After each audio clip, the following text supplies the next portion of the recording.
If you've ever had to tour a home at night because your work schedule and because it gets dark so early nowadays, so you have to go tour homes at night, make sure that you don't close on the house unless you've actually inspected it during the daytime or had an inspector go out and look at it during the day. The reason I think of this is I went and toured a home with a couple that we went at night. It just ended up working out best for them with their work schedule.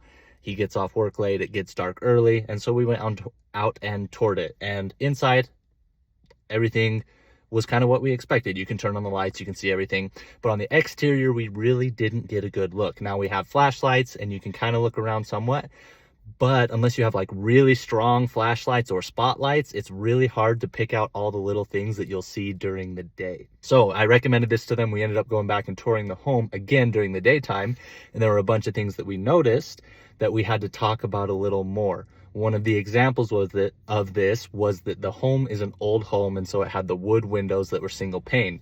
The way that the owner decided to fix this, or maybe it was a previous owner, they decided to put aluminum windows right outside the wood windows. So instead of taking out the wood windows and replacing them with double pane windows, they just added an aluminum window to make it a double pane window. One of the things we noticed was that some of the window panes were missing. Another thing we noticed was on the back of the home, there was an electrical box that it was kind of fallen off the wall a little bit, and it led out a wire to their shed, but it was kind of falling off the wall. It looked like the box was rusting a little bit, which is definitely an electrical concern that needs to be looked at.